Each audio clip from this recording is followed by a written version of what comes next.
Hey guys, how are you? It's John Brewer here, the restaurant guy. Just wanted to throw a little thing. I'm actually out here in Santa Monica.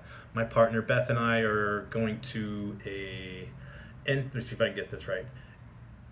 Entertainment experience evolution, 3 E's. We're here in Santa Monica. Just had a question that I wanted to. Basically, I was trying to come up with 5 mistakes that restaurateurs make, but I really broke it down to about 3.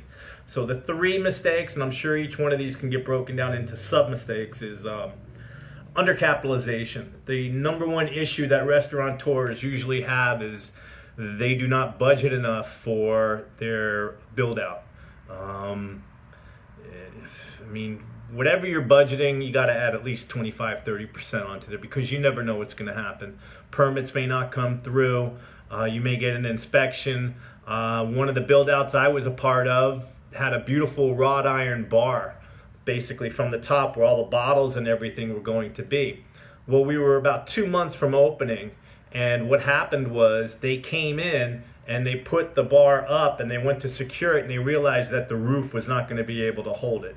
So lo and behold, two months before we open, we just pushed back the opening another 7 months because that ceiling had to be totally demolished. They had to reinforce the beams. They had to go in there, and then this elaborate piece of wrought iron steel. It was gorgeous, but that's why, you know, if you're cutting it close, you really want to be careful on things like that. The number 2 thing that we came up with in my conversation with a restaurateur that I worked with from Las Vegas was inexperience.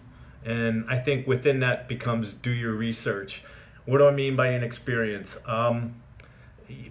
It amazes me sometimes the people that get involved in the restaurant business that don't know anything about the restaurant business. If you don't know what's going on in the restaurant business, you need to make sure that you hire people that know what they're doing. Because if you don't, money is going to walk out that front door from the moment you open up. And I'm talking labor money. There's clocking in and clocking out schemes I've seen. There's people walking off with booze if you're not inventory and locking down the liquor and the beer, and things will just walk out, and you can hire the best people you think, and then you find out that they'll just stab you right in the back. So inexperience is the number 2 thing. And the number 3 thing I think is very important is people fall in love with the space. That's wrong. You need to fall in love with the lease. The lease. Why do I say the lease? The lease are the terms that you're going to live by. Your rent. Whether you can assign the space or not, whether you have to pay rent before you get your permits in place. All these things are in the lease. You know, I was taught when I first got involved in real estate, I was taught by an expert. He told me, we're not buying the land. We were buying an office building at that time. It was a medical office. And he says, we're not buying the office, we're buying the leases. That's the land comes along with it. What you're buying is the lease. That's where the revenue is going to be generated. And in this case, this is the revenue that you're going to be taking off. So when you open up a restaurant, your food cost is going to be the area of 30%. Your labor is going to be in the area of 30%. You're going to have marketing expenses. You're going to have all these other expenses out there.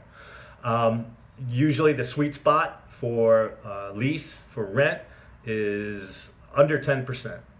I think 7 or 8 is ideal. But you want to be somewhere, and that means whatever you're bringing in for a month, 7% of that is what you want to be paying in rent. If none of these things are in place, then you got to be able to walk away. So those are my 3 basic mistakes that restaurateurs make. Number 1, undercapitalization. Number 2, inexperience. Two, inexperience. And number 3, they fall in love with the space. You need to fall in love with the lease.